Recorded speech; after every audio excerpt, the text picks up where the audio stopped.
Something I haven't done in at least a year is collective masculine or like collective divine feminine, divine masculine reading. I want to make it clear before I get into this message I have in front of me that this is the divine masculine that exists in us all.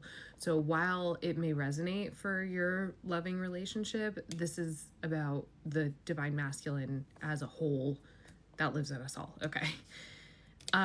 Wanting more, needing more, desiring more, not necessarily going to get more.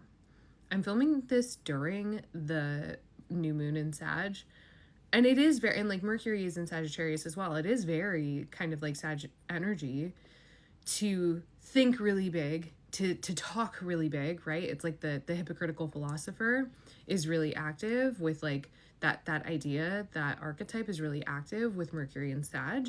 And so a new moon in Sag is giving us, this is timeless, but a new moon in Sag is giving us a new way to look at what we want so much more of, right? The nectar, the prayer, the heart, and maybe how to actually go about getting it, right? The King of Wands and the Queen of Wands here. So we have divine counterparts in several parts of this message with the High Priestess underneath the Lovers. Like, can we really... We have direction, but we also have like, it's a lot right now, you know?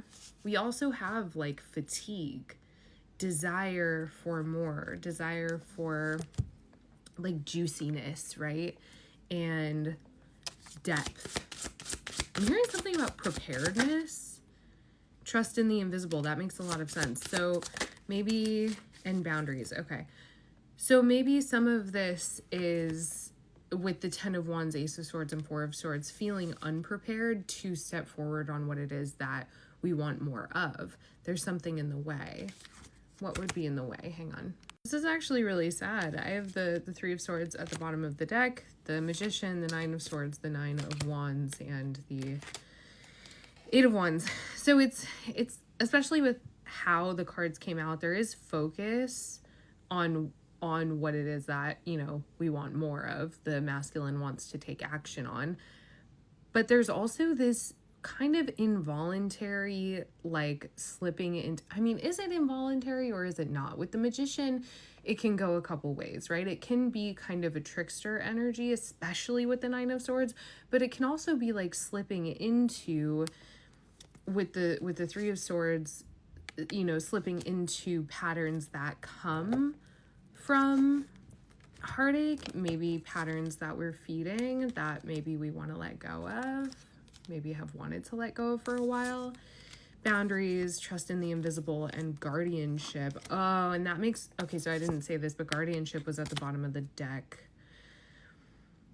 there, and that makes a lot of sense because it's almost as if there's just protecting the self, right? It's like the masculine is really focused on protecting the self despite desires. It's like, I want, but the cost, right?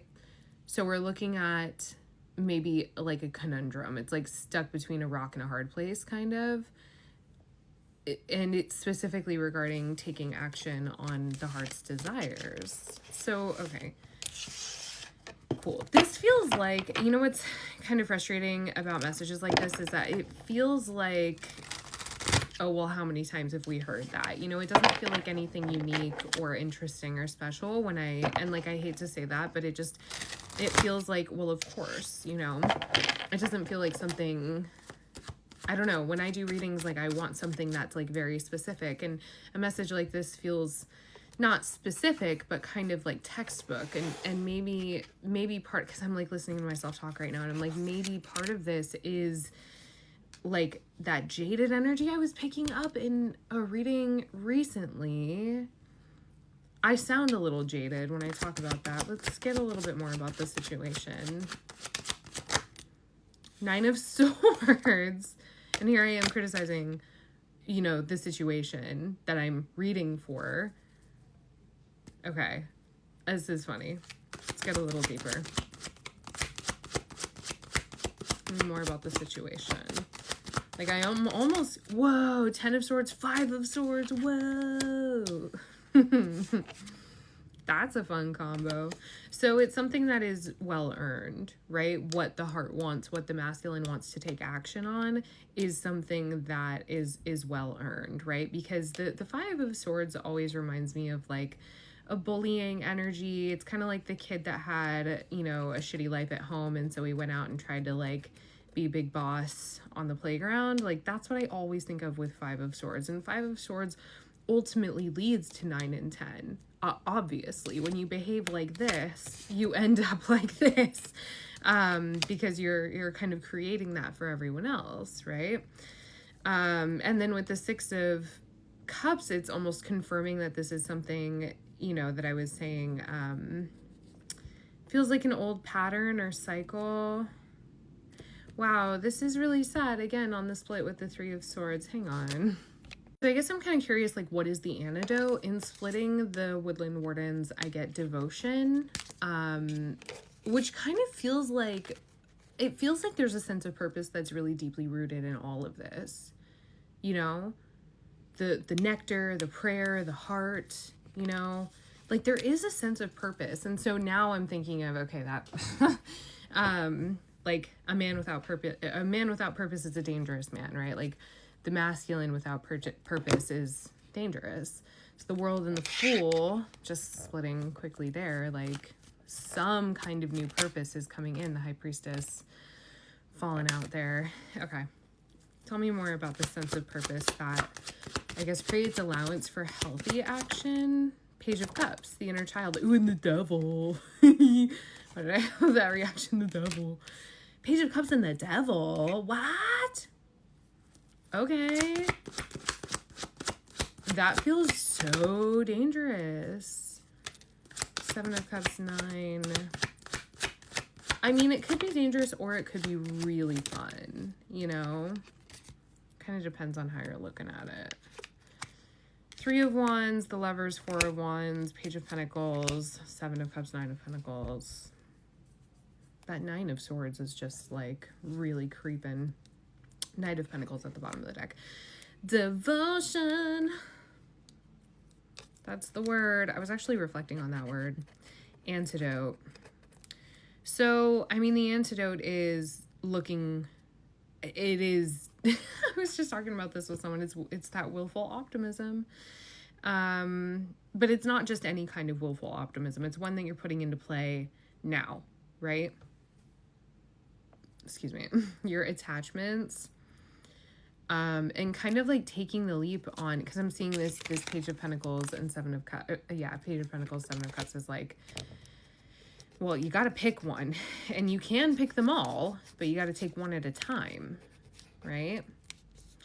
That decision to pick one and do one at a time, or to like just take it as like this is one at a time instead of just settling on like I can't have anything else.